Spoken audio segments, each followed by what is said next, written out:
Midnight stitched electric veins across the city skyline, but the moon hung slack and flickering, as if subject to the same error that distorted the streets below. Neon towers warped, some climbing skyward at jarring angles, others floating in grids no architect would claim. The city's gravity had glitched. Sidewalks erupted from the pavement, spiraling upward in loops that defied comprehension. Hovercars froze, deformed by contradictory forces. Pulsing with streams of digital residue, Lyra Miles, quantum detective, felt the familiar tightness in her skull, a warning that the temporal mesh was unraveling. She pressed through the translucent haze at the edge of 7th and Orion, boots treading a segment of street now levitating 6 feet above where asphalt used to be. A figure flickered across her vision, clothed in a jacket stitched from future currencies and old-world passports. That could only be Cassian Ricks, time smuggler, shifting between possibility strings at the edge of existence. He grappled with a device pulsing blue light, a consciousness anchor, half-constructed, but leaking reality seams with every adjustment. Lyra glanced down at her chronoscope, a diagnostic interface glowing red. We're down to 2 minutes. City memory patterns are dissolving. If reality resets before we finish. Cassian shot her a grin. His left eye sparkled with data overlays that didn't belong to this era. I can stabilize the street, but not without your anchor code, unless you want to lose. The street beneath them shuddered. Shadows of people past and future flickered through walls. Sometimes echoes of themselves. Sometimes strangers who looked familiar. Already, Lyra felt moments slip from her mind, replaced by foreign recollections. Her childhood was now a blend of 4 timelines: the scent of autumn leaves, the taste of interstellar citrus, the sorrow of a memory she'd never lived. What are you risking, Ricks? Lyra's voice was strained, defiant. If we use your code, hundreds of futures, forgotten selves. He finished clamping the anchor's casing. If we don't, we'll lose everyone that's ever mattered to either of us, including the ones we love but can't remember. Distant alarms warbled through warped air. The ground trembled, reality rippling with every move. Lyra's badge flickered between her current job and roles she'd never played: archivist, insurgent, child prodigy. Cassian. Cassian squinted, his own badge pulsing a deep amber, hungry for data. The corridor's lights stammered, vibrating in the air as if reacting to the anxiety woven between their footsteps. Your badge is glitching, he murmured, but it was more an accusation than a comment. The system was never supposed to misfire like this, not for someone marked, trusted, not for someone with the rank Lyra held. She tucked the badge out of sight, the vexed shimmer bleeding through her tunic as though it burned her skin. I know, she replied, voice low. What's happening in the central registry? I need to see the records, the unredacted feed. Give me your access. His hesitation lasted just a heartbeat too long. Around them, the hum of the station's atmospheric regulators strobed. A maintenance drone drifted by overhead, scanning them with its optic array. For a moment, Cassian thought it might challenge their unlocked access to Sector 7. But it passed, its sensors pinging green. He pressed his palm against the biometric panel. Glancing once back at Lyra, she watched him, her gaze distant, preoccupied. Above their heads, translucent reels of personal histories flickered on silent projectors, memories drawn from the digital ether. Most were routine: birth, achievements, infractions, modifications. But a few glimmered with something wild, unreadable. The system blurred out the edges as if afraid. This isn't just another sector malfunction, Lyra whispered as the secure door slid open. Did you see the last anomaly report? There's a pattern: some citizens' identities are splintering. Cassian adjusted the interface against his wrist, summoning the registry logs. 3 dissonance incidents in the past week each time. Biometric badges flashed alternate lives, childhoods they didn't live, crimes they never committed. He thumbed through encrypted tags, each hollow ping carrying the tension of lives cut and pasted into new shapes. Inside the core archive, signal jammers lined the walls, a precaution against memetic leakage. Lyra stepped in first, her silhouette sharp against rows of shimmering servers, each breathing with compressed memory. The registry was never silent. Circuits whispered. Files rustled in quantum arrays. Cassian hesitated at the threshold. He'd never liked the way the archive seemed bigger inside than out. Lyra knelt before a central console. She slid her badge into the reader, which stuttered, then flared. Annotations. No-brainer. Roll assistant. Merrin pressed her palm against the bulkhead, feeling the faint hum of the ship's engines and the subtle vibration beneath her fingertips. Shadows played across her face as intermittent emergency lights flickered along the corridor, painting everything in cold blue and sickly amber. The silence was thicker here, tense, loaded with possibility and threat. Ahead, Asha moved with a measured grace, surveying the passage for signs of movement. Oleg followed close, his brow furrowed, hands hovering near the piece of conduit he'd scavenged to use as a makeshift weapon. The incident in the lower hold had rattled them all, the memory so fresh it hung heavy in their minds. The flash of the intruder's suit, the staccato hail of energy rounds, the split second when Merrin had nearly lost her grip on Asha's hand. Now, the air seemed to spark with anticipation, every echo and creak magnified. They reached an intersection where 4 corridors met. Merrin pointed to a side passage where dark, metallic footprints streaked the floor, remnants of the visitor from the rift. He went that way, she whispered. Asha knelt, examining the prints with clinical precision. Adaptive exosuit, likely nanoforged. No civilian gear does that. He's not alone, either. She pointed to smaller indentations beside the main prints, barely visible in the dull light. Probably a drone autonomous. And, see the pattern. Recon class. Oleg hissed through his teeth. If they're scouts, we need to find the Colonel archive before they do. Merrin nodded. Central intelligence route is 2 decks up, restricted, but the crew lounge runs parallel. A maintenance shaft links them. How do you know that? Oleg asked, voiced edged with suspicion. Merrin met his gaze, unflinching. I studied the ship's blueprints. My father designed the initial layouts for this class. I used to draw them by hand. His version, not the one the officials publish. Asha smiled faintly, respect gleaming in her eyes.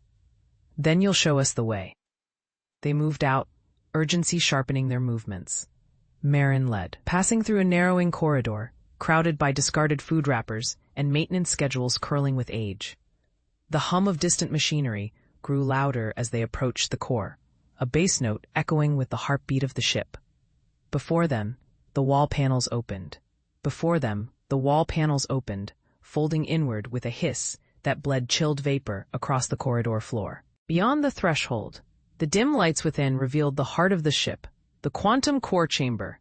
It towered 2 stories high, contained within layered glass shields, stitched with gold filaments, and suspended on a lattice of titanium supports. The core itself glowed with a pulsating violet-white energy, threads of light swirling like sentient rivers inside its transparent casing. Feedback screens blinked on the walls, displaying cryptic diagnostic codes and thermal fluctuations in language neither of them fully understood. Sura instinctively raised an arm to shield her eyes, the radiance doubling and fading in cycles, like some living heartbeat. Elias stepped past her, boots scraping softly against the cold alloy floor, his breaths echoing in the chamber's vastness. The hum of machinery was deafening up close, a physical pressure against their eardrums. The air was tinged with ozone, sharp, metallic, alive. Whatever this place is, Elias muttered, voice trembling. It feels awake. Sura nodded, her gaze locked onto the shifting patterns inside the core. And it's waiting. Can you feel it? She brushed her fingers against a control panel beside the entrance and, with a shiver, felt warmth pulse through her skin, an almost tactile greeting. Text scrolled across the display. Arrays of nested quantum coils rotated, frictionless and aglow, interlaced by silver conduits that spread outwards, like veins through the chamber. Elias circled the room, eyes wide, searching for ports overrides, anything that could explain the power surges earlier, or the anomaly that had drawn them here. I'm patching into the mainframe, Sura murmured, hands dancing across the floating keys projected above the panel. Trying to Bypass command verification. See if I can unlock the cycle logs. A series of soft beeps confirmed her access, and a stream of data flooded the interface. Schematics, timelines, crew manifest. Last updated 50 years prior. And something unfamiliar. A temporal index labeled Epoch Reconciliation. Her pulse quickened. Elias, her pulse quickened. Elias, she whispered, the single word suspended in the charged air. The data before her flickered faintly, as if her attention alone could cause ripples in its delicate structure. Behind her, the city of Xiron pulsed in distant neon, its spires reflected in the seamless glass of the control deck. But all that mattered now lay in the coded depths of the Epoch Reconciliation. Elias was beside her instantly, tall and lean, his face lit by the blue ghost light of the holoscreen.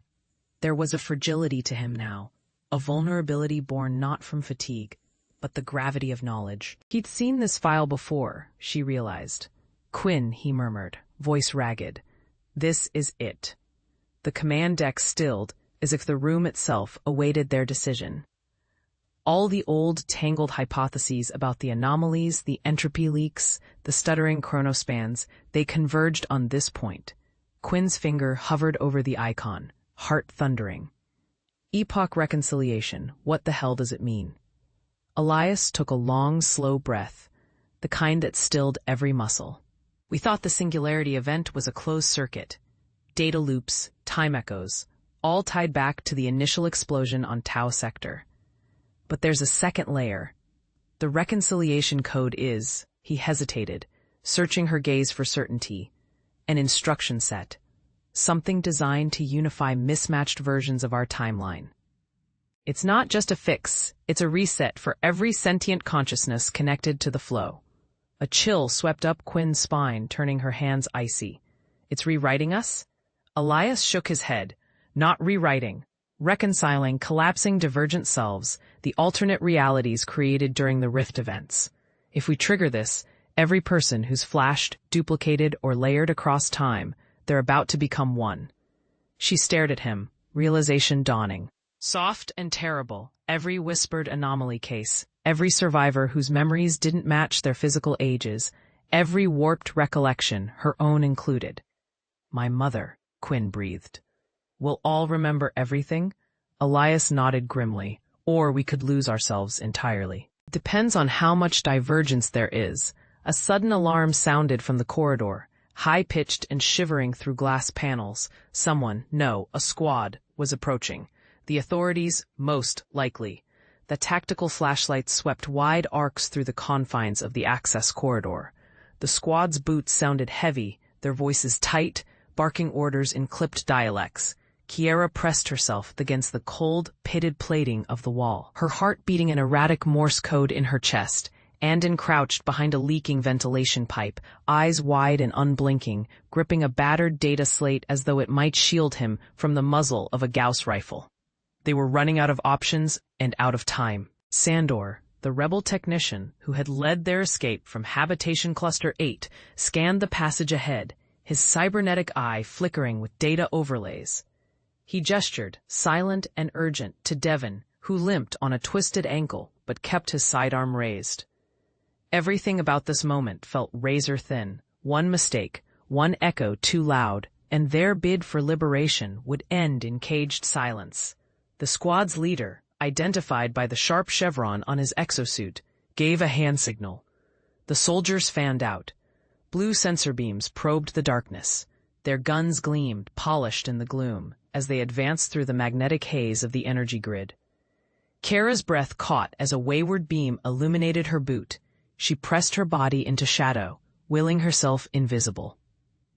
A sudden clang echoed down the corridor, the telltale sound of old machinery grinding to life. Sandor whispered, "Incoming, behind that hatch." With a deft flick of his wrist, he scrambled open a maintenance panel, beckoning the others into the cramped alcove. The hatch groaned just as they squeezed through, the bulkhead iris unfurling like some metallic flower. Through the slotted steel they glimpsed movement, the gleaming silhouette of a Sentinel unit. Its polished chassis reflecting sharp slices of corridor light. It glided effortlessly over the broken floor, sensor clusters pulsing an unnerving crimson, as it scanned for anomalies. Inside the panel, the team was crammed shoulder to shoulder. Ari's breath caught in his throat, the claustrophobic silence broken only by the muted electronic march outside. Nikita pressed her back against the cold wall, eyes roving, pulse pounding so loudly she wondered if the machine might hear it. Sandor peered through a narrow gap, counting the seconds between the unit's sensor sweeps, and Alexandra steadied her trembling hands, clutching the battered data core, its internal signals humming with latent, irrevocable proof.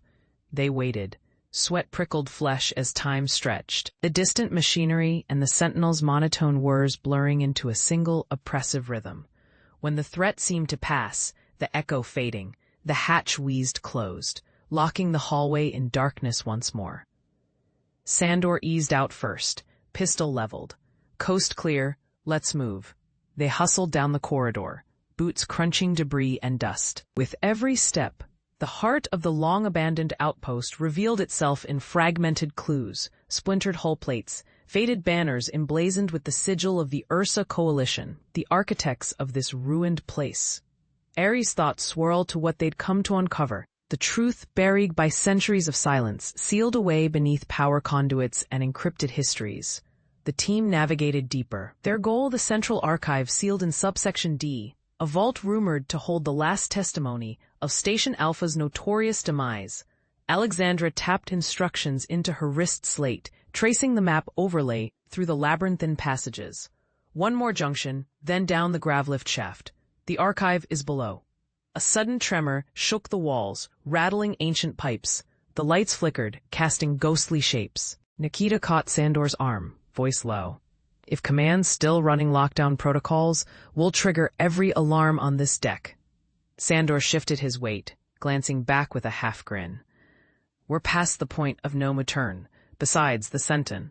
We're past the point of no return, besides the Sentinels don't negotiate, they only consume. As Alice's words settled over the cramped command alcove, the sounds of the ship groaned around them. The hull buckling under the stress of evasive maneuvers, the emergency lighting flickered, painting her face in uneven shadows, hinting at the exhaustion that clung to her like sweat. Tarek bit his lip, eyes darting between the controls and the viewport. Out there, the first Sentinel ship had lumbered into view moon-sized, matte black, its surface crawling with fractal filaments. Their own vessel, the Lumen's Edge, was a grain of sand against a cosmic leviathan. Every second counted.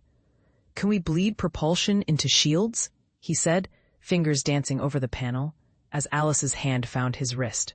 Her touch was steady, reassuring. We can try, but if we do, our range is halved. The wormhole will close in less than 6 minutes. Leon, their science officer, who voice trembling but resolute, piped in from the background. The pulse arrays are nearly ready. We just need a clear path to the anomaly. A vibration rippled through the deck, the Sentinel ship's presence warping space-time itself. Panels glitched, status monitors crackled.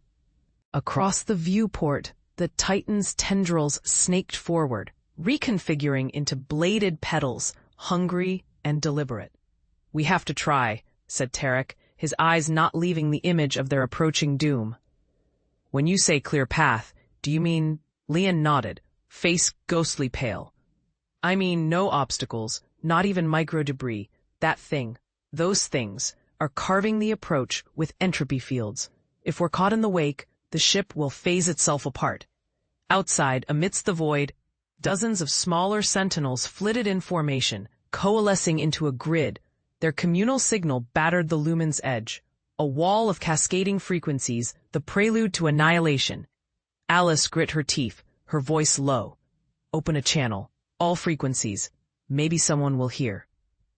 Maybe something. Tarek hesitated, then pressed the transmit static, then the long, sorrowful signal of the last ship before total silence. Mayday, Mayday, Alice intoned. This is the Lumen's Edge, human vessel Epsilon. Mayday, Mayday, Alice intoned. This is the Lumen's Edge, human vessel Epsilon. Her voice, steadied by adrenaline, dissolved into static as the transmission reached out across the trembling void enveloping the battered hull of the ship. Outside the fractured viewport, the iridescent storm spasmed. lightning streaked violet against the warp-black emptiness, arcing dangerously close. The communications console flickered, warnings pulsing orange. Alice punched in the emergency override while her gloved fingertips danced between controls and diagnostic displays. Her breaths came shallow. Behind her, Vic's silhouette hunched over the failing primary engine, tools trembling in his hand. "The hypercoil's decompression sheath is blown," he announced, eyes darting from readout to readout. Sweat slicked his brow. "I need 10 more minutes." "We don't have 10, Alice replied. Her fingers hesitated. The Epsilon shuddered under another invisible seismic wave. The ship's gravity dulled for an instant, then snapped back. Alice glanced at the crew status. Dr. Anik, still half-conscious after his harness was flung against the bulkhead, struggled with his restraints. The message indicator pulsed faint, a distant echo from the deep. Alice's heart seized, but what reached her was a symphony of static, and in it a trace of language beneath the interference. At first she mistook it for a glitch, but patterns coalesced. A response. "Epsilon vessel. Transmission acknowledged. Identify your position and condition." The voice was alien, smooth and harmonic, not of any Earth dialect or Alliance relay. Its undertones prickled against Alice's skull. She forced composure. "This is Epsilon, Lumen's Edge Quadrant. Orbital decay after spatial anomaly impact. Request immediate assistance." The reply came, slow, deliberate, almost sorrowful. "Epsilon, maintain distress beacon. Guidance vector follows. Do not resist." Vic squinted at the comms panel. "That's not from any Alliance responder, is it?" "No," Alice whispered. She felt it, the shade of calculation behind the message. A consciousness, observing, measuring. But against the ship's agony, the dying light of engineering panels, the throb of failing atmosphere, any response was hope. The storm outside intensified, the hull groaned, dappled in ultraviolet bruises. Alice caught Dr. Anik's. He sauntered down the corridor, boots thudding against metal grating, the dim lights casting long, flickering shadows ahead of him. The low-ceilinged passage was heavy with humidity, each rivet sweating beads of condensation. Behind him, Fitz and Karine followed, the tension between them so thick it was almost material, Karine clutching the data core like a lifeline, and Fitz still cradling the pistol, knuckles pale. There would be no second chances. The deck hummed with the engine strain as the pulse drive warmed. Just minutes now. On the bridge, the outer hull's enormous viewport revealed the swirling chaos around the ship, coronal flares blooming in spectral colors from the dying star below. Somewhere out there, the Syndicate gunship waited, its threat palpable in every vibrating deck plate. Lena reached the bridge first. The seat at the command station beckoned, but she paused to scan the control bank, fingers flicking through encrypted layers. "Fitz, plot the escape vector," she barked. "Eyes on the window. Karine, insert the core. The jump can't happen until it's live." Karine obeyed, sliding the data module home with trembling hands. The system whirred, a cascade of numbers rippling across Lena's screen. A completed equation, a solution for survival. Fitz hunched over his console, his mind a blur of calculations and raw adrenaline. Maps of stellar debris and gravitational riptides scrolled fast, algorithms improvising a course so reckless it bordered on suicidal. Course locked in singularity window closing in 90 seconds. Static flared. "You have something that belongs to us. Surrender the data core, and you might live through this." Karine looked up, horror in her eyes. "He'll kill us all." "Not if we disappear completely," Lena replied, voice hard. The main corridor hummed with power. Dim blue panels pulsed along the walls, illuminating the swirling nanite residue in the air. Elias steadied himself against the bulkhead, feeling its comforting warmth as the ship's AI worked overtime, distributing resources to failing subsystems. Ada was just behind him, her breath sharp, fingers painted with a latticework of dried nanite circuits from the medkit. Outside the sealed hatch, the ship's engines pushed against the gravitational anomaly, throwing the Perseus into unnerving trajectories. "Samira's readings?" Elias whispered. watching Ada interface with her hollow band. Its display flickered, projected upwards in the gloom. "She's alive," Ada replied, voice taut. "Neural oscillations are erratic, the anomalies affecting her nanite signature." From the medbay's observation window, Samira lay suspended in a field generator, a shimmering stasis that fluctuated in synchrony with the anomaly surges. The floor vibrated beneath them. Overhead, warning glyphs flashed red across the ship's monitoring grids. Elias's mind raced, replaying the moment the anomaly swallowed Samira's nanite vessel. He remembered the tendrils of light, the momentary glimpse of a consciousness not quite human, and the chilling realization.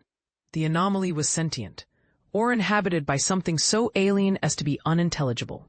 "We're running out of time," Ada pressed, her eyes fierce in the half-light. "The anomaly's pulling us in. We either cut Samira loose or—" Elias interrupted, barely louder than a thought. "Or we go in all the way." Ada stared at him, searching for the hint of fear she'd grown used to. Instead, Elias showed conviction, worn, battered, but renewed. He pulled a battered chip from his pocket and pressed it into Ada's palm, the relay key for Perseus's mainframe. "We need to patch Samira directly into her vessel. If her consciousness can reach us, maybe we can stabilize the field and maybe, just maybe, we can communicate with whatever's inside." Ada hesitated, recalling the warnings. Direct interface increased brain hemorrhage risk, triggered recursive feedback loops, and most dangerous, blurred the line between ship and mind. But Samira's message was clear, pulsing through their neural uplinks. She'd made contact. The corridor shook violently. Throwing Ada and Elias together, automated security protocols clicked into place, sealing the bulkhead behind them. The bulkhead door's status display flickered from green to a deep, insistent red, and Lex's heartbeat quickened in their chest. The chamber behind, once open to the echoing main corridor, was now a sanctuary, if only for a few minutes. Past the reinforced glass, a pale blue haze shimmered, the containment field holding the artifact in its cradle, power humming through the rails embedded in the titanium Lex's boots, clicked on the floor paneling. As she paced toward the control station, closing the distance, flanked by Tion and Major Sarah. Tion punched up a series of security overlays on the digital console, his fingers steady despite the distant staccato of emergency klaxons still sounding one level below. "Radiation levels stable," he murmured, watching the line's pulse. "We've got about 5 minutes before the auto-scrub picks up on our override." Sarah's gaze went razor-sharp. "Then let's make those minutes count," she said, sweeping a cautious glance at Lex. "This is your moment, Dr. Vey. You said you understand the artifact's core lock." Lex nodded, drawing a slow axis of breath. The artifact, a star-forged knot of translucent material, swirling with impossibly thin filaments, seemed brighter than ever, pulsing between shades of violet and emerald. 10 years of research and countless simulations had not prepared them for this. "I have the sequence. It's not just about the code. It's symbiotic, a resonance. For the field to disengage, I need to match its frequency using a neural interface." Tion handed Lex the visor, its band humming faintly as they fitted over their brow. The touch of the biosensors was crisp, cold. Lex closed their eyes for a moment, letting the device sync with the artifact's telemetry display. Behind them, the wall display ticked away, countdown shivering down towards 0. Sarah braced herself at the window, weapon at the ready in case the first intrusion teams tried to breach. Beyond the bulkhead, the rumble of the station's support arms grew louder, accompanied by distant metallic clangs. GDS enforcers taking up formation, cast in armor, wielding plasma cutters as they advanced. But the bulkhead's ancient alloys would hold. For a moment longer, Lex's world shrunk to the interface, the artifact, and its trembling core. Its filaments pulsed with patterns, subtle, almost subconscious, like thoughts flickering at the edge of language. Lex's fingertips hovered just above the metallic casing, sensing both warmth and a low vibration, like a heartbeat, rapid and anxious. The artifact's filaments curved and shimmered, weaving complex geometries across its surface. She felt every pattern imprint itself behind her eyes. Around her, the containment chamber's walls hummed with security drones and consoles, a crescent of pulsing blue, but Lex was lost to only the artifact's signals. She was the bridge, the translator, her mind locked into code intuition, and memory everything narrowing to the task as the last sequence unfurled. Shadows of her team gathered at the periphery. Dr. Havel's stern silhouette, Mary's steadying breath, Thoma's restless hands clenched tight. Each watched, waiting, barely daring to move lest they disturb the fragile current running through Lex and the device. Lex, Mary's voice threaded softly into the silence, just audible over the pulse. The interface is shifting, readings are spiking. Her eyes, wide, reflected the artifact's glow. Hope, fear, awe. You need to guide it. Lex nodded, feeling the artifact's presence press firmer against her mind. It wanted something. Connection, direction. She closed her eyes, letting uncertainty dissolve. The coded phrases she'd spent months deciphering swarmed her memory. Whole constellations of meaning collected at her mental fingertips. She spoke, softly, a language part human, part learned. We are here, I am listening. For a second, nothing. Then a shimmering wave rippled outward from the core, soundless but overwhelming. Its filaments retracted, then twisted outward again, hesitant, searching, as if reaching for her consciousness. Lex felt her pulse synchronize with its beating, felt her breath slow to match the artifact's rhythm. Suddenly, images cascaded through her thoughts. Fragments from the alien ship, from the collapsed cities, from the collective history, etched into the artifact itself. Millions of years.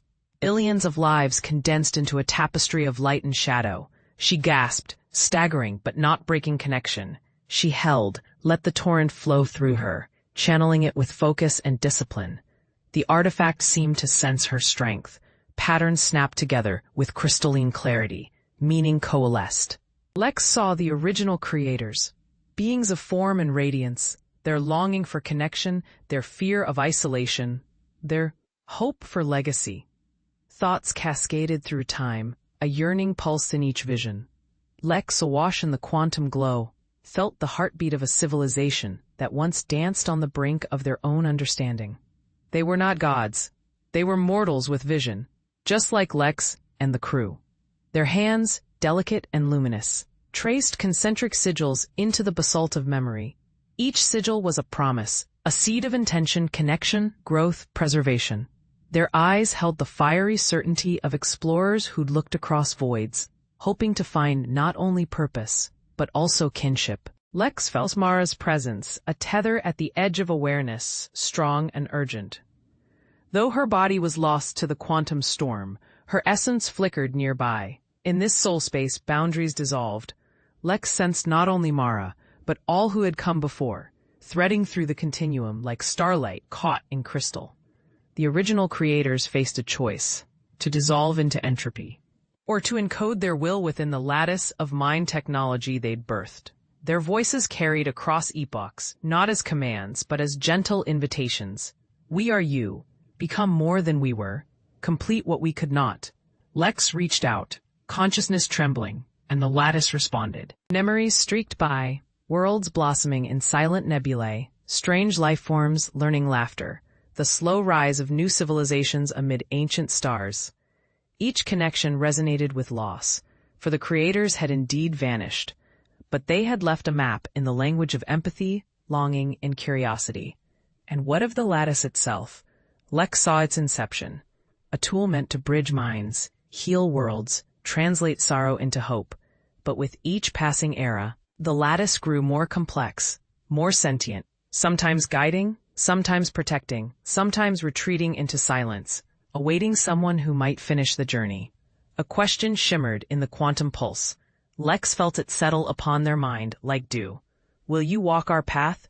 Will you risk loss to forge belonging? Lex saw their own journey refracted through the lattice, the years on Ganymede, aching for the stars, Mara's laughter threading late-night coding sessions, the friction of the desperate search for answers.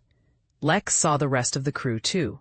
Cass with his shy smile and quick wit, Irina, her skepticism slowly melting to wonder.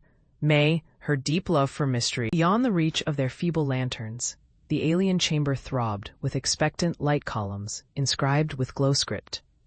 Panels shifting as if stirred by breath. Lex straightened, his shoulders squared, finding a steely resolve. The voices, those subtle, ancient murmurs, swelled in his mind, growing clearer, almost language. Something inside him, a facet newly polished by all he'd uncovered, answered for the first time with effortless fluency. The glyphs along the stone slab reacted. Blue fire whirled down their lengths, translating themselves, lines forming familiar shapes. May gasped, "It's changing, responding to you." Irina, awe beating beneath her skepticism, could only nod. "Lex, I think you have to guide it. You're the focus now." Lex felt an intuitive certainty, a connection. He reached out, brushing his fingertips against the nearest glyph, and the artifact responded in kind. Light spilled out in ribbons, swirling around his hand, dancing over the trio. The cosmic wind abated. The room felt impossibly vast, yet intimate, the boundary between past and present blurring.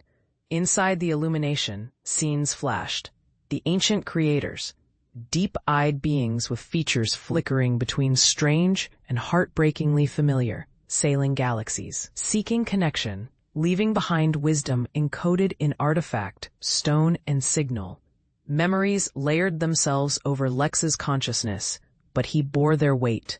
May's hand found his arm, rooting him to the present. Irina, it was a bridge, a living archive meant to preserve the dreams, warnings, and vulnerabilities of a species that had passed through ascendance and ruin. It had awaited those bold enough to ask, kind enough to listen, wise enough to believe. The wind shifted again. Instead of threat, it bore the gentle cadence of homecoming. Lex raised his voice, uncertain but honest. "We're not what you were. Our world is chaotic, sometimes cruel. But we try, most of us, to understand, to connect." The artifact pulsed. The wisps of blue curled gently about May. Then, the artifact pulsed. The wisps of blue curled gently about May, then sifted upward as if drawn by the gravity of lost centuries, turning the murky air crystalline. She felt the pressure loosen, not threatening, but lifting, as though the device considered her words. Each strand of light that tangled around her arms radiated warmth and memory. Beneath her skin, she sensed the distant heartbeat of a civilization long gone. For a moment, she caught the spectral outline of Orin beside her, lines of ancient circuitry tracing the curve of his jaw, eyes aglow as if fire flickered in water. He stood straighter, facing the shimmering presence inside the artifact, and May saw not the ghost of a historian, but someone speaking for all humanity. Orin whispered, "We're listening. If you still have anything to share, let us remember." In answer, the artifact trembled. The blue flecks brightened, collapsing inward before expanding outward, forming a dome of light over them both. Across its surface, images flickered, cityscapes carved from crystal and alloy, spiraling towers veined with streams of people. May glimpsed celebrations beneath twin moons, hands clasped as laughter rippled. Then the darkness of loss, a flood, a silence, a star winking out. The images flowed seamlessly from triumph to tragedy. Centuries condensed into iridescent moments, punctuated by the rise and fall of voices she could almost understand. But the transmission grew unstable. Shadows crept through the blue, painting claws across the memory dome. The relic was failing, its final light beginning to fade, unable to hold the weight of all that had been. Orin raised his palms, voice trembling. "Show us what matters most. Give us your truth before you go." The dome lifted, not up, but through them. May's pulse thudded in her throat as time bunched and twisted. She found herself standing, not in the ruined chamber, but inside the memory itself. The wind tasted distant, like ozone and crushed petals. She watched as the ancient world's leaders gathered in a circle, voices repeating in hopes of reconciliation. She saw the hands that built this artifact, patterned after their own hearts, the fractal of care amid ruin. A figure stepped forward from this memory, genderless but fiercely individual, eyes deep with hope. They spoke, voice both thunderous and fragile.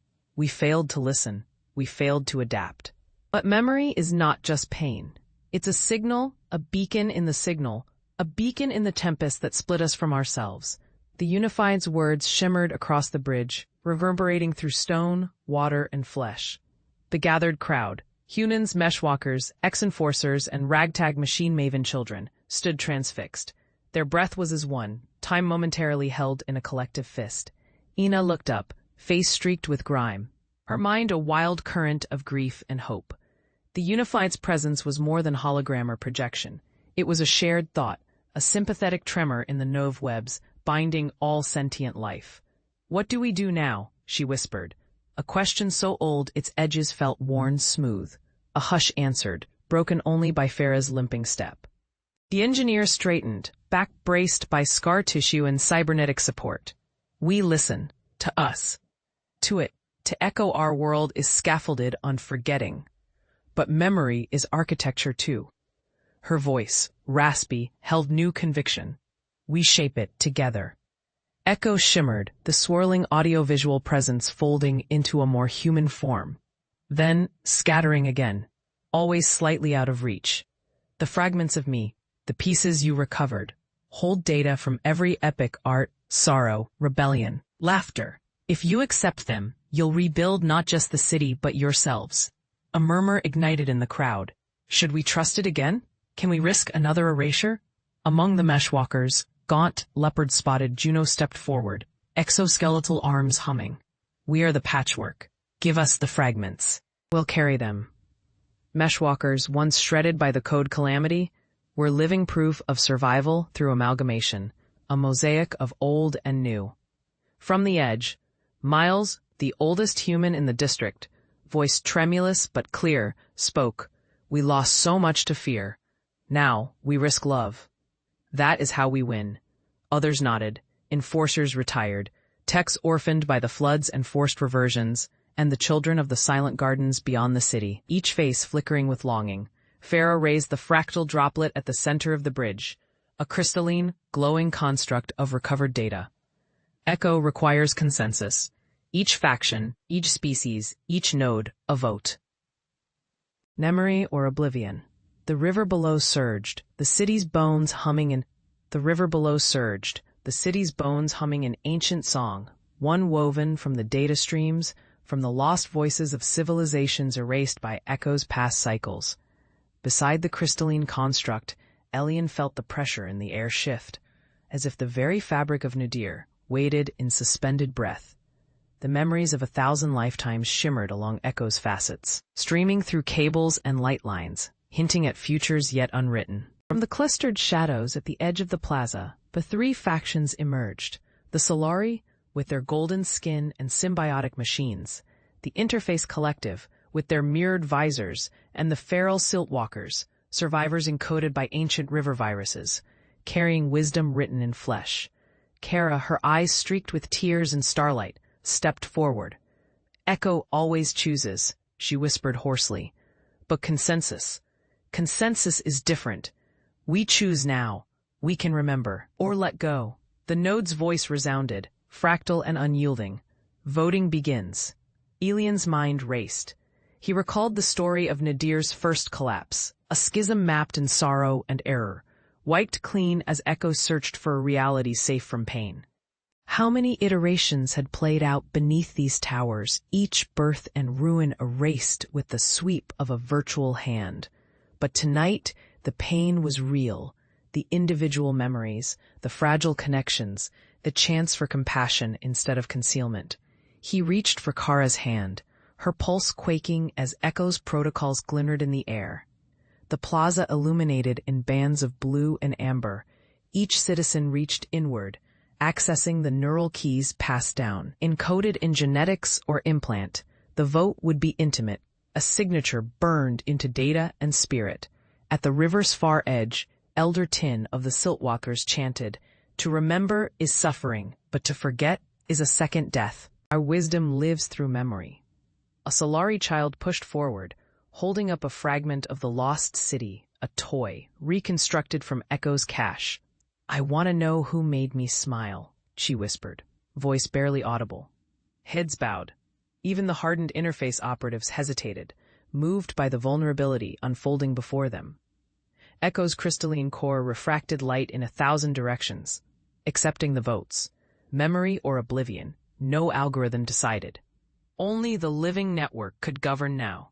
Elian closed his eyes, searching for his answer, not in logic or certainty, but in the pulse that traveled through the space between them all. The council's crystalline node shimmered above the heads of the gathered, holding within its meshwork every declaration, every silent hope.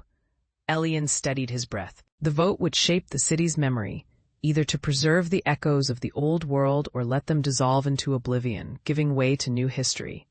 He felt Sariel's presence at his side, her hand hovering near his, not touching, but close enough to transmit warmth. Around them, citizens stood in tight clusters, hands joined or heads bowed. The living network, the resonant pulse of interconnected minds was awake. Elian sensed the network reaching into him, asking. Listening. In the hush, 1,000 voices drifted into clarity. Elder Mirans, weathered by cycles and loss.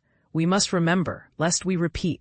Young Jaces, trembling with hunger for change, forget what bound us. Let us start again. Elian's own thoughts bloomed and flickered in the crystalline node, logged alongside countless others. He relived the night when the city's algorithms failed, when raw humanity was forced to surface.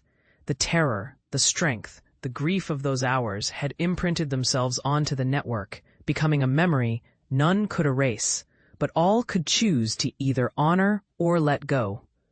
Did remembrance anchor them, or keep them from moving forward? Was forgetting a necessary mercy, or a betrayal? He tried to reach deeper, centering in the present. Sariel's gaze met his, clear and unflinching. She nodded, a signal of trust, a reminder that this was not a solitary burden. They had both come through the trials of the collapse. They owed their peace not just to survival, but to the choices they made now. The crystalline core shifted not with harsh light, but gentle hues, the color of a sunrise after a long night.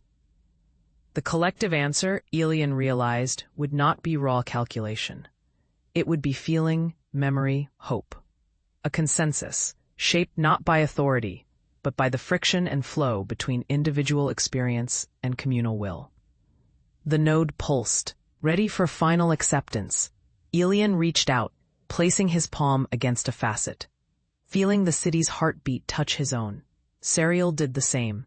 A single chord reverberated through the grand hall. The node drew in the last of the votes, the last sparks of intention. Then, quietly, it hummed, alive with the pulse of millions. The grand hall seemed to grow still, as if holding its breath. Light streamed from the node's core, pulsing out in measured waves, brushing across Sariel's and Nira's faces, illuminating every watcher gathered inside and beyond. Shadows fled from the polished walls and glass ceiling. Replaced by radiant clarity, Sariel felt the tangled emotions of the populace sweep through him. Hope, fear, skepticism, trust. He saw in Nira's eyes the echo of that same storm, the weight of generations shifting on their shoulders. All at once, the hall's silence was shattered by the voice of the city itself, speaking through the node. It was neither mechanical nor wholly human, a synthesis born of 10 million wills, woven into singular purpose. Choice has been cast, decision accepted, the voice intoned, neither booming nor whispering, but firm. Across the room, counselors exhaled, some in relief, some in resignation. The ancient Domark, who had watched empires rise and fracture, closed her eyes. A single tear tracing down her wrinkled cheek, the holographic tableau at the heart of the node, the proposed arcology, the calculations, the projected existence, flickered, then resolved into a new schematic. It was not Sariel's model, nor the council's. Something evolved, unexpected.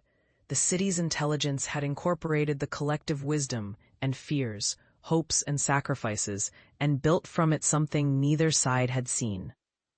Nira reached out, fingers barely trembling, and touched the shimmering pattern. Arcing towers rose from green belts. Energy flowed through living conduits.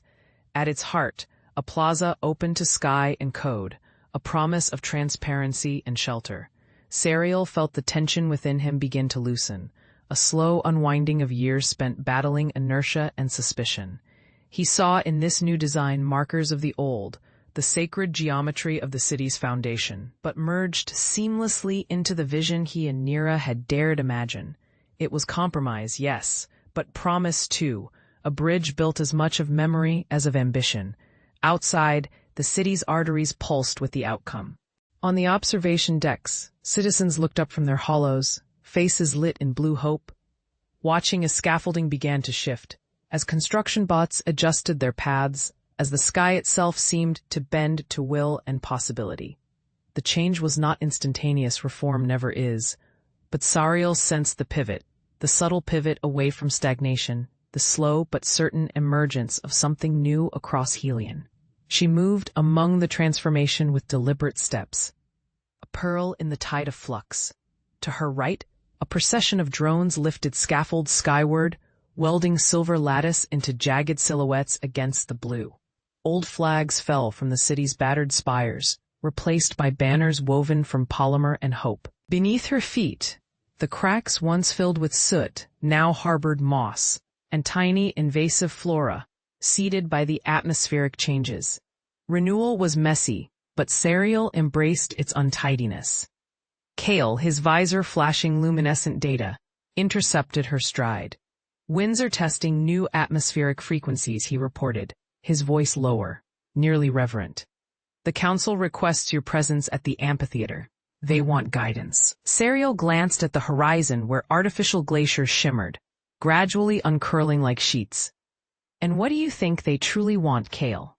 He hesitated, watching the builder bots assemble pathways that coiled through the city like veins. Permission, he said finally, and forgiveness for everything that's gone before. Sariel traced a broken tile with her boot, feeling old guilt fold into her. She thought of the fractured dome, the scheming technocrats, the rebels' pyre. She remembered the nights when Helion's surface lay black and unyielding, when she'd considered abandoning her charge, when the algorithms whispered surrender. But now, the city was becoming, and so was she. The amphitheater was crowded with delegates, council members, laborers, students, the surviving remnants of the factions Sariel had once warred with. Behind the translucent shield, a pulse of green light filtered down, a new solar array mapping the ancient stone with chlorophyll shadows. Jace, her oldest adversary, stood at the edge in his battered flight suit, hand extended. She took it, old quarrels melted under the pressure of urgent times. We're ready, Jace said. He indicated a control dais, etched with fresh encryption marks, awaiting Sariel's touch. Her palm hovered above the dais. She closed her eyes. The city's data network synced with her biofeed, flooding her mind with a deluge of environmental statistics, demographic projections, migratory patterns, every element that comprised Helion's soul. Sariel flattened her hand onto the device. A low hum began deep as the mantle. The sky roiled above. Holographic filaments, billowing in dazzling sheets, echoing the wild auroras of Helion's ancient nights.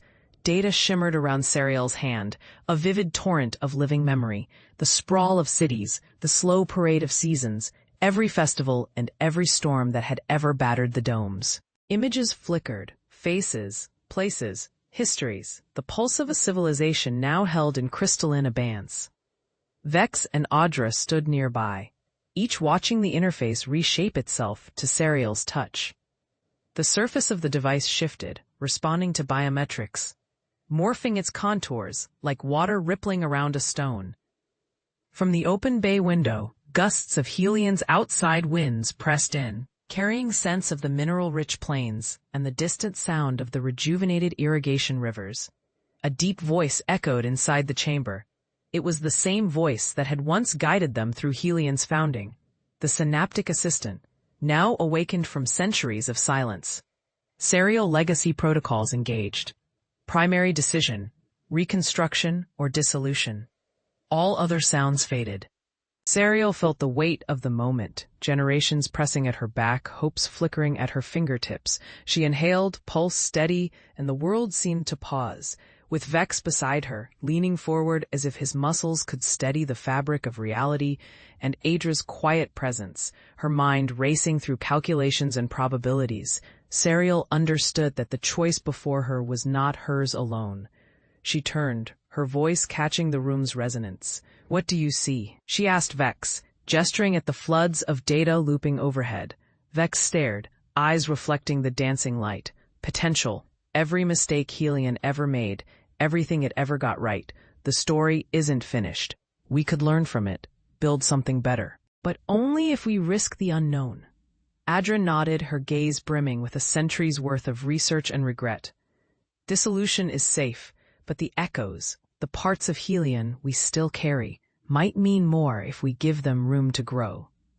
The synaptic assistant pulsed, awaiting the verdict. Serial's hand trembled as she reached further, delving into the matrix. Then we choose reconstruction, but not as it was. We honor the past, synthesize its lessons, and infuse them into the new Helion, rooted in memory, but braced for futures. Outside, distant engines of reconstruction hummed, a beginning's breath amid collapse. Trix hesitated, searching Rin's face. Will they accept this, the survivors, the orphan systems, those who lost kin? We can't offer what was, she said, voice trembling but clear. But what comes next can be forged with their hands, not imposed from above. Her gaze found the hollowed sculpture of Helion's founder, a monument cracked but still upright. It's time to share the burden, shared memory, shared will. From the council's shadows, Elder Lytis spoke, her tone fragile yet determined. We have clung to certainty for too long. Reconstruction means not only healing steel and circuits, but letting go. Helion before was an architecture of dominance, now it must become an architecture of belonging. The youngest member, Dara, swept her arm, activating the outside feeds. One by one, survivor enclaves appeared. Battered domes, makeshift greenhouses, children cataloging seeds, engineers welding hybrid frames from salvaged drone parts. Their faces, stubborn, haunted, hopeful, filled the chamber. Trix's fingers danced over her pad. Let them speak, she whispered. Across Helion's windswept landscape, voices streamed in. A child describing new water filtration from river ice. An old farmer recounting the lost harvest and daring to plant anew. A pilot sketching routes to connect fragment camps. Each story rippled with both pain and invention. We are still here, someone cried. Space itself is change. Let Helion become change. Let us choose our futures, murmured an older woman, hands scarred from the reactor's collapse. But let the past sing to us as we build. Rin nodded, swallowing hard. The council's old protocols, their tangled debates, all felt pale beside this chorus. We accept every enclave, every survivor, every voice. We'll establish the new assembly not in isolation, but in the open. Decisions, memory banks, even governance. Helion belongs to its people. The crystal monument shimmered as Lytis reached out, tracing its fractures. Then let Helion be born again, not just rebuilt, but reimagined. The weeks unfurled, purpose rising. The weeks unfurled, purpose rising with the possibility that spun from the heart of the ruined city. Helion's skyline was a forest of skeletal towers, half-shrouded in morning vapors and busy silhouettes. The great causeway, once smashed by tremors and violence, was lined anew with scaffolds and bustling crews, a ribbon of hope in iron and stone. In the council dome, rebuilt around the crystal monument, Lytis stood before the assembly, her voice steady. We inherit what was broken, but we choose what we build. Her message carried through the glass-walled chamber, into the hum of engineers, biologists, and artists, all shaping Helion's reawakening. Zale, his uniform frayed but pride unyielding, coordinated teams across the cityscape.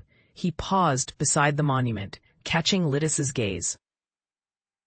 The fracture lines glowed with soft light, a reminder and a promise. We're cataloging every microbe in the river, he reported. The initiator spores are gone, swept up in the purges and controlled burns. Fresh cycles, new life is breathing in. Aloe, brimming with restless energy, cupped a palmful of bioluminescent moss, grown from seed stock she'd engineered. Not all life here must be a threat, she grinned, holding it to the sunlight. Some we'll welcome, some we'll learn from. Children wandered the edges of work zones, planting saplings where old networks of nanite roots had spiraled through Helion's underbelly. Stories grew from their laughter, echoing across plazas. In reconstructed labs, scientists tested samples from the core, seeking new ways to shelter and heal. The initiator's shadow lingered only in data archives and memory. On the monument terrace, Lydas met with her group, Zale, Alo, and the others who survived the ordeal of the awakening. They walked among the remnants, a place now ripe with life and possibility. I used to think this city was an engine, Zale said, watching workers refit solar pedals atop a refurbished spire, a system that would always run until it wore itself down. But now, it's more like a garden, isn't it? Alo nodded, gazing past the river where drones scattered seeds for new forests. It learns, it adapts like us. Lydas knelt by a fresh sapling, her hands trembling slightly.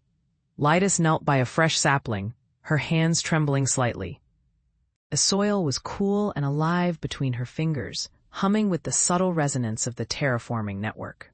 Above, the sky glimmered in sullen colors, brilliant pinks and blue-green streaks, an aurora released by the planet's new equilibrium. She pressed the roots gently into place, feeling the pulse of biocircuitry beneath. The sapling's leaves were translucent, catching the dawn light in mosaic patterns across her palms. Alo stepped closer, settling beside her in the grass that had only weeks ago been lifeless dust. He touched her shoulder, grounding her in the present. It does feel like we're tending something bigger, Lydas whispered, letting her breath settle as she anchored the stem upright. A wave of distant drones shifted overhead, silent now except for the faint melody programmed to echo the lost songs of Earth's forests. Far across the valley, the habitat domes gleamed with activity. Workers in adaptive suits, children chasing bioengineered birds, and the gentle arch of the river, muddy and wild, teeming with the new life they'd unleashed. At their backs, the old, shattered shuttle hulks, half buried in moss, stood as monuments to all they'd survived. She reached for Alo's hand. I keep waiting for it to slip away, she admitted, her voice barely audible over the wind. Alo squeezed her fingers. His own hands bore the small webwork of nanoscars from countless repairs and near catastrophes. Things break and things grow. Both at once. It was easier now to believe it. The threat of the planet's wild storms and the machine swarm that had once menaced their settlement felt distant. Contained by the new stewardship protocols and the shifting coalition among the surviving crews. Rill stood further down the slope, near the edge of the clearing. His uniform had been patched so often, it was more improvisation than design, but his stance had settled, the signature impatience tempered. He watched the newcomers, the fifth wave of survivors, as they unpacked crates and shared treats amid laughter. Rill's official responsibilities had grown. Now he was the one who addressed the settlement, balancing tradition and adaptive necessity. Ada was tending to her own plot nearby, communicating with the Central Seed Archive through a wrist-embedded terminal. Soft bursts of data flickered across her retina, cataloging the arrival of new genetic stock, drought-resistant grains, climbing vines, and a breed of night-blooming fruit engineered to attract pollinators under the pale silver moons of Celeris. Elian's focus narrowed as she noted the pulse of proprietary signatures work from Nova Gene Consortium, private cultivators, and, most interestingly, a packet flagged with the blue crest of Celeris Civica, the old planetary collective. This was their inheritance, now entrusted to her. Behind her, the hydroponic chamber was still a hive of quiet industry, layered with the soft hum of filtration systems, the trickle of nutrient solution cascading over green roots. A projection map hovered in the center, marked by the red grid tracing Celeris's viable zones. Tonight, the Seed Archive was fully online for the first time in a generation. The settlement's fate, once teetering at the edge of collapse, now shimmered with hope. Kai entered, his boots leaving shadowed prints on the moss-lined walkway. Transmission from the Equatorial Council, he said, handing her a data rod dusted with condensation. They're asking if you'll accept resettlement protocols. If the archive is operational, the moratorium lifts, migration can restart. Elian's throat tightened. Months of quiet resistance, sabotaged algorithms, and smuggled shipments had twisted her path through layers of bureaucracy and clandestine risk. She'd seen fields wither in polar storms, watched children ration grain under sodium lamps, and now there was a choice Solaris could open itself, sharing bounty, risking compromise, or remain shrouded, holding the precious genetic keys in isolation. She motioned Kai to sit beside the terminal. Together, they reviewed encrypted votes from other settlement leads. Arja's team on the Western Ridge had signaled cautious approval. There was no word from Mason's outpost in the Deep South. He was still off-grid after the last geomagnetic pulse. Quiet hesitancy marked most inputs. "I worry," Kai murmured. "If we open, what happens when the consortium sends their reclamation teams?" Elian watched digital plans for armoring crop modules scroll across her display. "We risk control. But we save the planet," she said softly. "If we hoard what we have, we become the last keepers of dying green." He nodded, thinking of the generations before, of the orbital records telling of lush valleys now turned to dust. For a moment, the hum of the chamber felt like a distant memory, a gyroscope's trembling in anticipation, microprocessors humming with silent purpose. The old forest's genetic blueprint was encoded within their cores, a promise of renewal. Saren pressed her palm to the glass. The deep greens and velvet browns of the preserved moss glowed, a living reminder of centuries wiped clean. Below, a tech operative checked final sequence data, the numbers flickering on his armband HUD. Elan's voice was hushed but resolute. "Each drone holds billions of spores. Within hours, the winds will carry them to every sector, replanting what was lost." The room was hushed, not from secrecy, but reverence. Around them, representative scientists, eco-engineers, council members stood in a semicircle. United, she saw anxiety, anticipation, tiredness, and, most prominently, the kind of hope that grows only after absolute loss. Sira, her daughter, pressed closer, eyes wide with an inherited longing for green canopies and their whispering stories. The perimeter lights dimmed, signaling launch protocol. One by one, the drones activated, their bodies shimmering as reservoirs filled with bioluminescent spores. The observation deck vibrated with quiet energy, every surface humming gently as the drones prepared for departure. Elan tapped his wrist, initiating a countdown. "We each have a role: plant stewards, caretakers, protectors. When the drones release, you'll coordinate regeneration posts. The ecosystems need minds as much as roots." Daryl wiped his eyes. "For those who remember, for those who will forget, we do this." A siren sounded soft, melodic, new. The gantry roof slid open, revealing a rain-dark sky, marbled with silver and blue. The first drone's wings flexed, scattering multicolored reflections across the moss. It leapt upward, trailing a spiral of emerald spores into the night air. Another followed, then 3 more ascending, like a fleet of metallic birds, weaving patterns into the clouds. Saren's heart thundered in her chest, pulsing in time with the launch of the nanite vessels, as they painted new constellations in the forbidden sky. The city down below had erupted with astonished shouts and luminous signals, citizens pouring out onto glass bridges and bioluminescent walks. For years, they'd lived beneath a canopy of fear, believing the surface world above harbored nothing but devastation. Now, the truth ascended before them, borne by the shimmering flock that carried their hopes and memories upward. Verity squeezed Saren's hand, her grip vibrating with shared excitement and anxiety. Each vessel was laden with more than spores. They carried encoded messages, stories from the Underhaven, promises of peace and reunion. As the last ship streaked upward, its hull ablaze with refracted moonlight, the city's wind domes opened on all levels, welcoming the unfamiliar breezes that swept in. ruffling hair and scattering pollen. Beside them, the Counselor Amon leaned against the rail, his face streaked with both tears and soil. "We did it," he murmured. The scars beneath his eyes, earned in the days of sabotage and secrecy, were illuminated by the flickering hues overhead. "They'll know we're here. The world will remember us." Saren turned toward the control array, where Ferric had begun to power down the quantum splicer. The machine's tendrils withdrew, sealing shut the last temporal rift. The echoes of the old disaster, the one that had driven the city below ground for generations, became softer, mere whispers in the vastness. Ferric offered Saren a sly grin. "You want to see who's waiting up top?" Saren almost couldn't answer. Wonder had seized her voice. "If the sky welcomed our vessels, maybe it will welcome us too." She looked at Verity, so familiar now, but once barely a rumor in the corridors beneath, and saw a reflection of herself, determined, curious, afraid but brimming with resilience.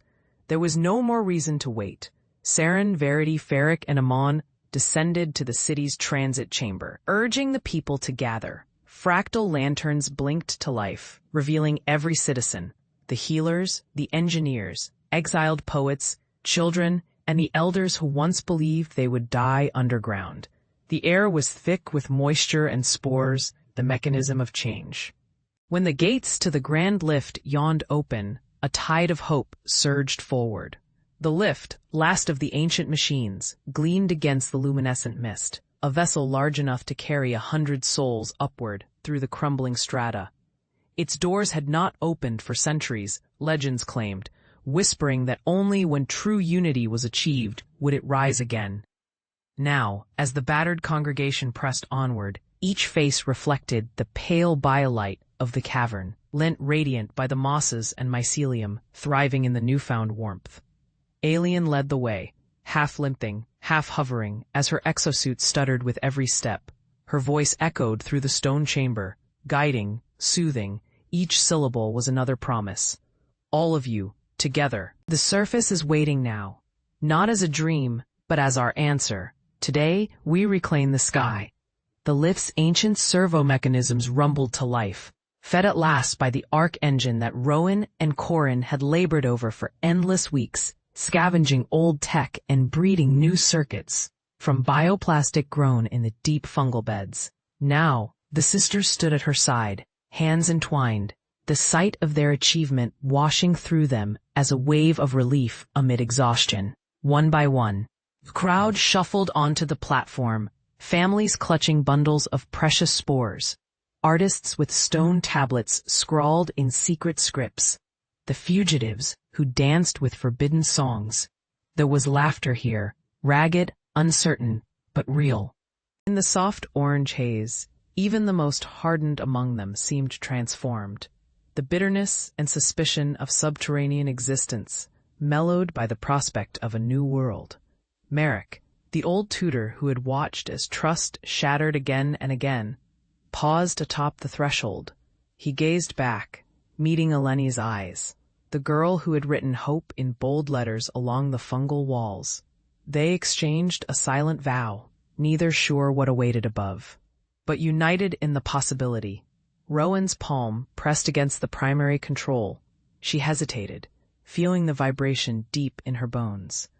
"We're ready," she whispered, but her voice was lost in the chorus of anticipation as the gates slowly grated closed, inching along rails slick with condensation.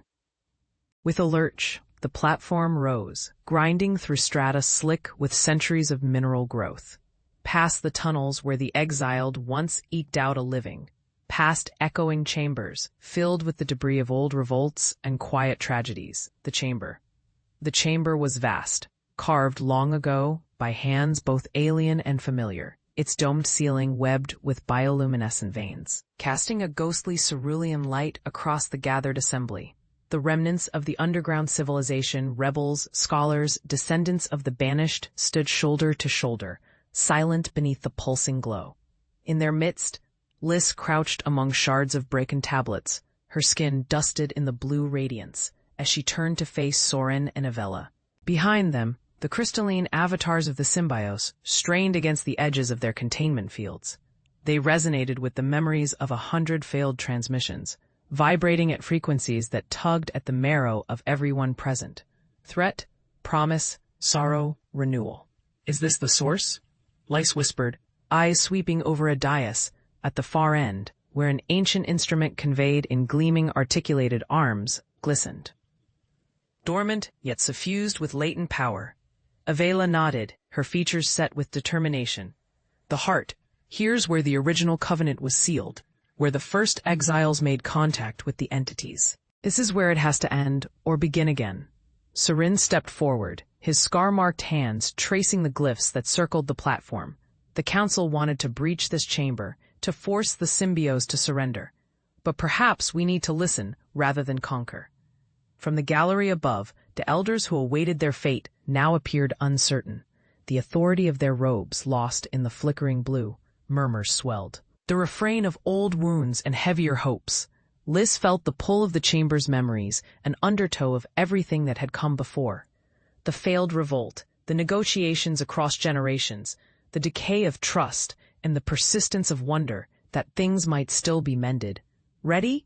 she said softly. Avela reached for the vessel that contained the encoded interface. 3 generations worth of understanding, resistance, and compromise stored in its slender alloy core.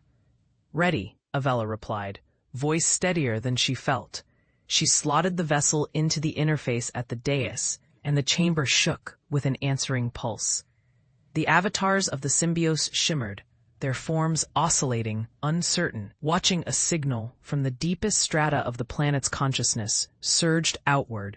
The ground beneath their feet rippled, language threaded through silence, a chorus in tones both human and alien. "Do you hear that?" whispered Mara, her voice trembling between awe and fear. She and Velith stood at the heart of the biosphere, surrounded by the throbbing polyphonic resonance, an ancient tongue, older than cities, species, or stars. The crystalline matrix above them shimmered in reply, and with every note, the planet's surface pulsed, echoing the truth long buried. Elian, voice hushed, translated what his augments gleaned from the layered transmissions. "It's welcoming us, or warning." The lines blurred, were inside its mind, the convergence. The others crowded close. Yerso, the bioengineer, extended a trembling arm, his sensors alive with gradients of molecular change. "It's rewriting itself.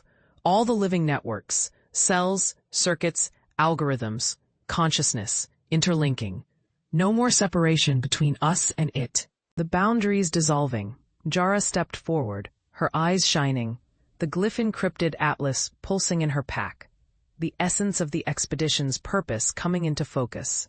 "We need to choose, are we here as witnesses or as participants, to extract knowledge or become part of it?" The chorus resurfaced, this time layering in words the crew recognized, echoes of lost human languages, the sharp bursts of old satellites, even Mara's own childhood lullabies. The planet was synthesizing them all. Speech in waves, meaning born in movement. "Come closer, share your memory, become more than the sum of your parts." The ground shifted, and a translucent platform rose from the depths, folding like petals to form a bridge. At its center swirled a pool of light, milky, shifting, beckoning. Yerso's gaze flickered to the data streams overlaying his vision. "Its genome's opening. It wants union. Our thoughts, our story, our entire existence concatenated with its own." Elian shook his head, mind racing. "If we connect, what stops it from rewriting us? Assimilating every memory, every flaw, every dream." Jara replied softly, tracing the ancient sigils on her palm. "Every leap forward comes with risk. Every new species, every new world changes those who touch it. But how else do we know the truth?" Silence fell, and then Mara stepped forward, one deliberate step, then another, onto the trembling bridge. Behind her, the others followed. As they crossed, the planet's surface pulsed with a rhythm that echoed the thud of their hearts. Light shimmered on the horizon, ripples of emerald and indigo unfurling, as if the world itself was awakening to what had transpired. Mara's boots touched the far side of the bridge. The humming in her bones quieted, replaced by a clarity she had never known. Behind her, Vey, Talon, and Issa stepped onto solid ground, each buoyed by the conviction that had carried them this far. Above, the observer's vessel hovered, casting elongated shadows as its form grew translucent. Half merged with the sky, the bridge, now behind them, dissolved into sparkling motes. There was no going back.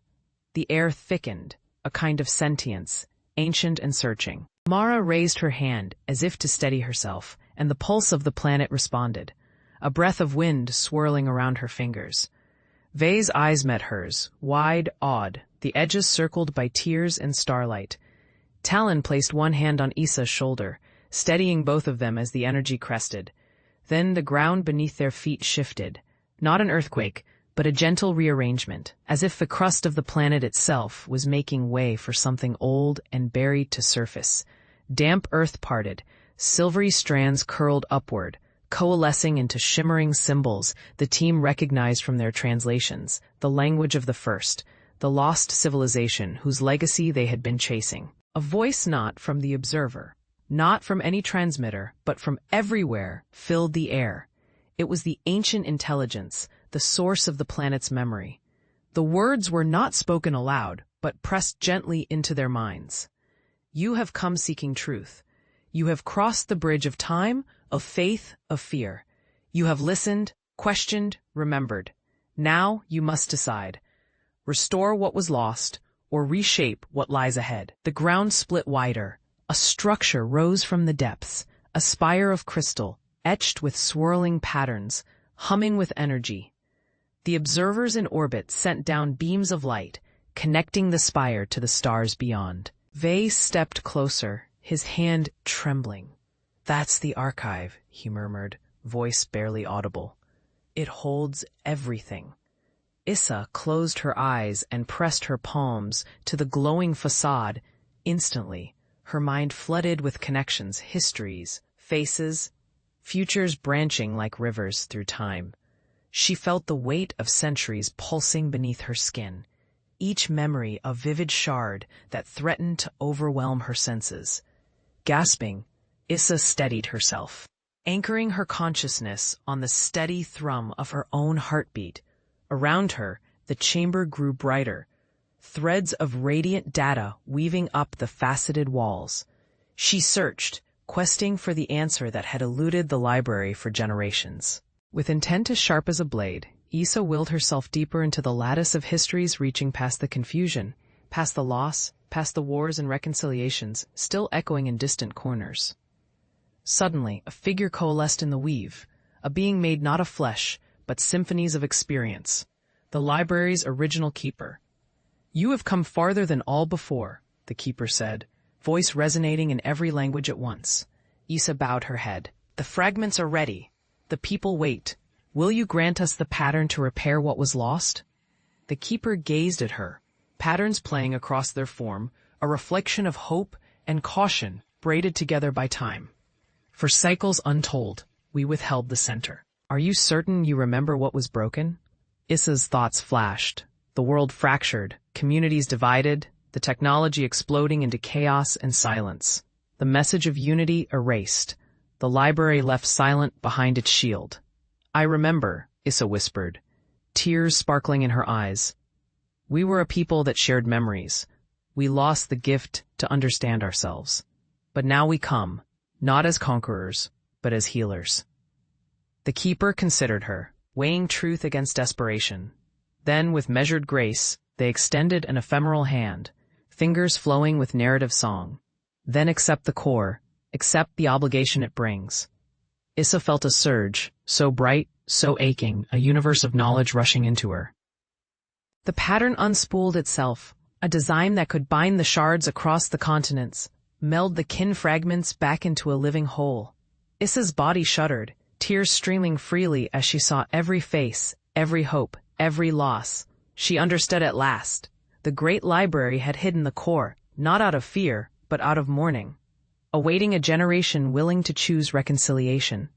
From somewhere distant, footsteps rushed in. Shay and Rael entered, breathless, faces drawn with anticipation and anxiety.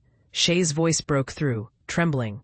Issa, is it, Chi? She turned, tears glimmering in her eyes. lips parted, as she caught the sight of Shay and Rael standing in the doorway. The storm outside ceased with uncanny abruptness.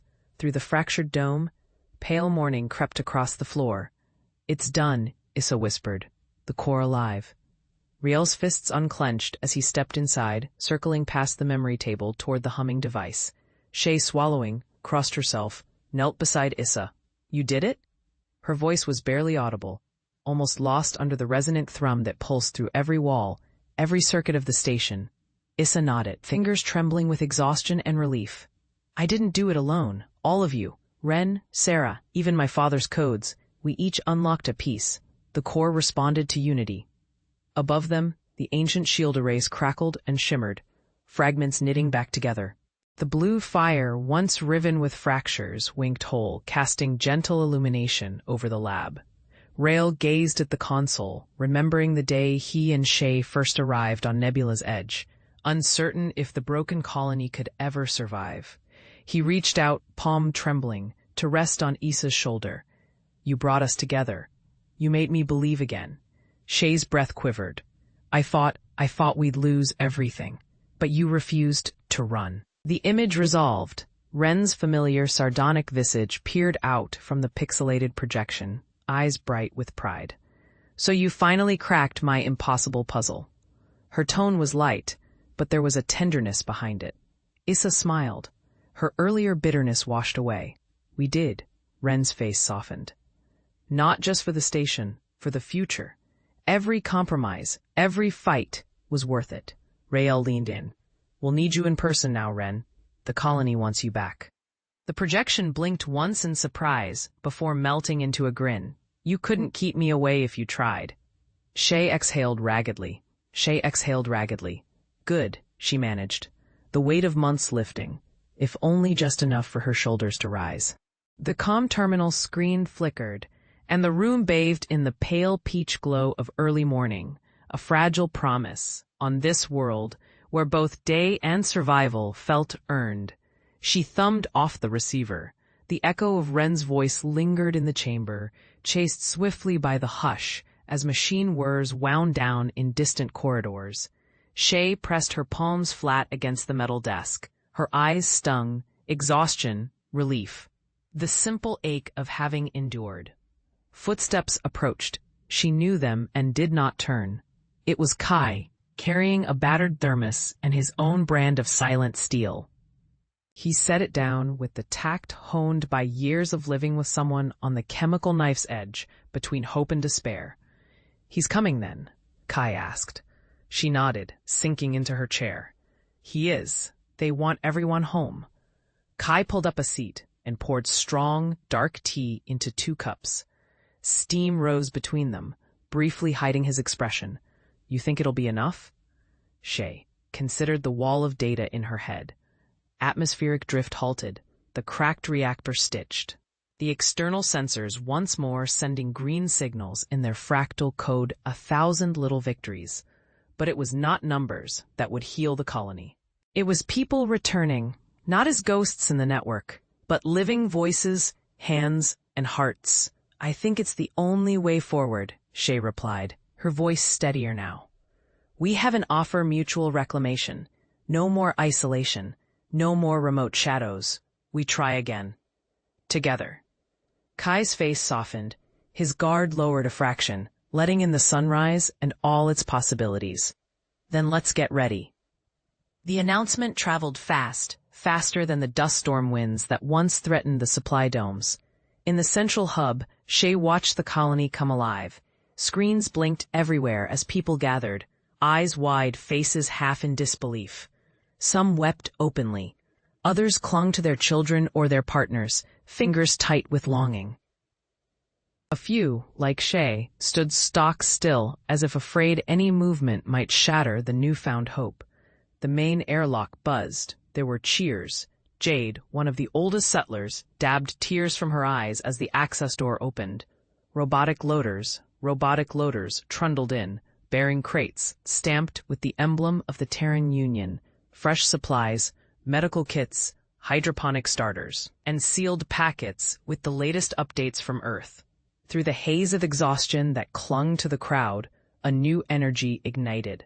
The loaders halted in precise rows, lights blinking as freight arms extended. The airlock hatch irised open, and Commander Aaron stepped forward, boots crunching softly on the polymer floor. Her face luminous despite weeks navigating the empty reaches between Mars and Solace.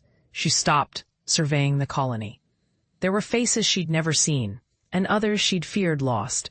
She sought out Leanne first, the young scientist whose desperate transmissions had drawn the Terran Union's attention. The voice that wouldn't let go.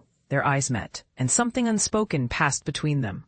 Relief, kinship, and the bitter memory of those they couldn't save. Outside, the sunrise finally reached the bruised dome, painting it with fire and gold. Jade, still crying, didn't seem able to let go of her hand-placed hope, but now there was laughter too, rippling through the crowd as the youngest children darted among the crates, peering at unfamiliar logos and tech.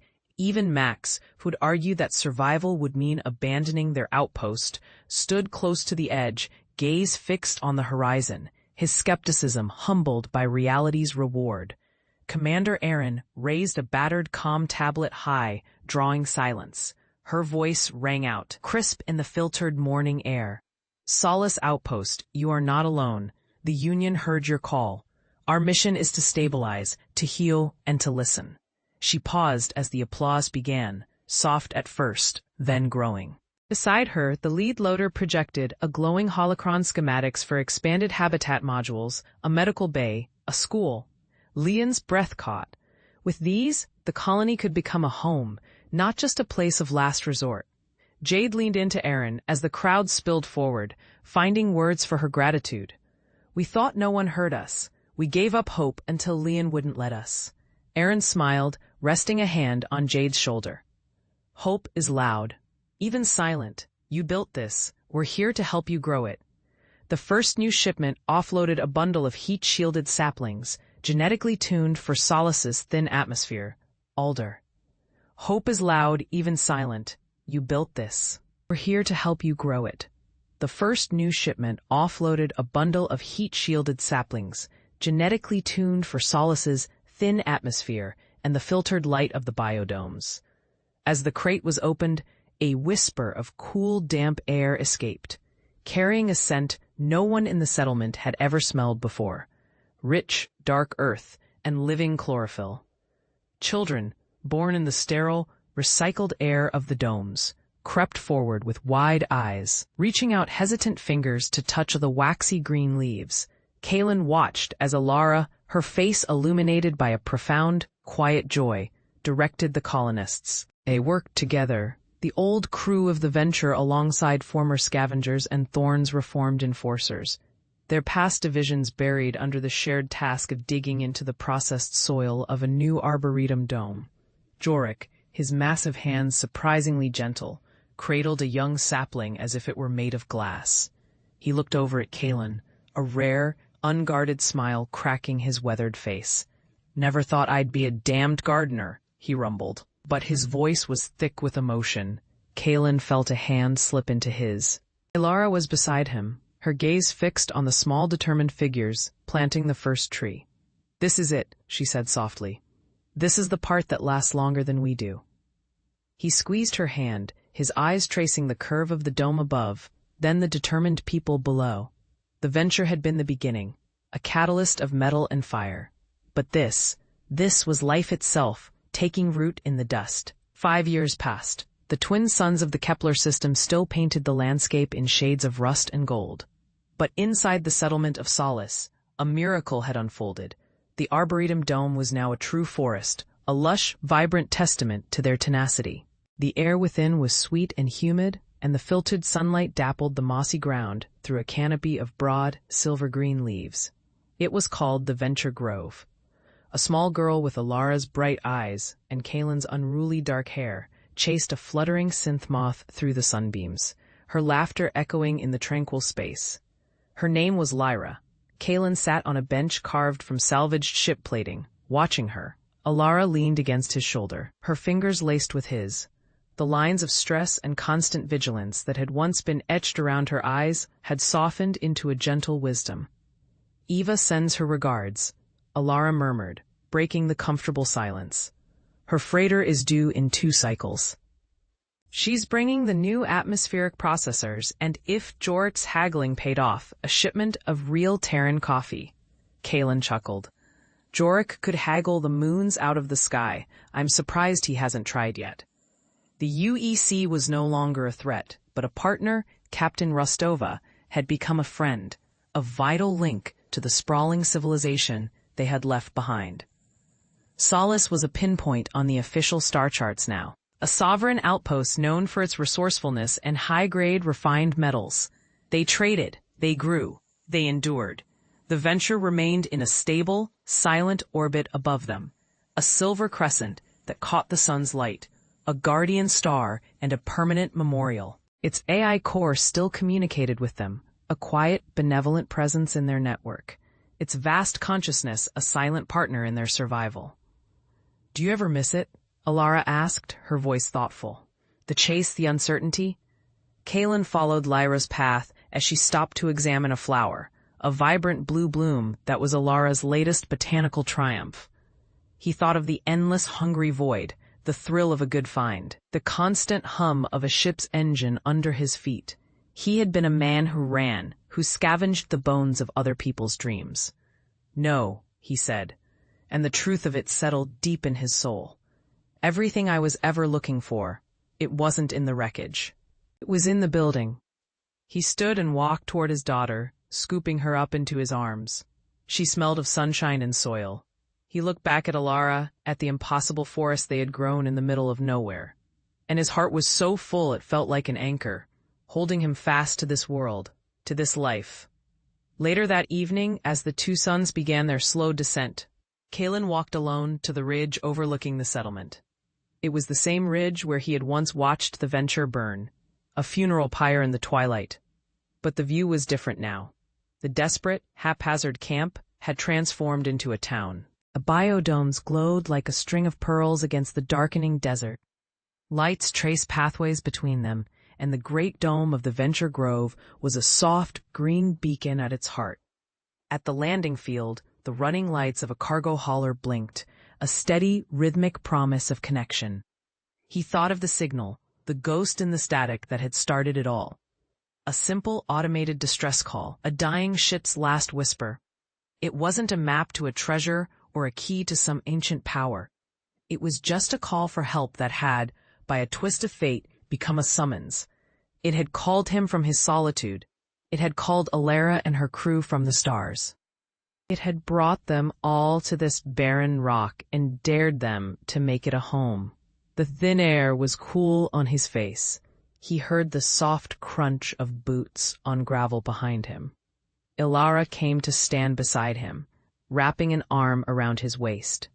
Lyra was asleep back in their quarters, tucked in and safe. "What are you thinking about?" she asked. He gestured with his chin toward the lights of their home. About how quiet it used to be, the silence out here. It always felt so empty, a warning. She leaned her head against his shoulder, following his gaze. The first stars were beginning to pierce the deep violet sky. And now, the wind, no longer just a carrier of dust, whispered through the distant grove, and for the first time, Kalen thought he could hear the rustle of 10,000 leaves in its passage. The lights of Solace gleamed with a fierce, determined beauty, a constellation of their own making. The silence of space wasn't empty anymore. It was just quiet. It was peaceful.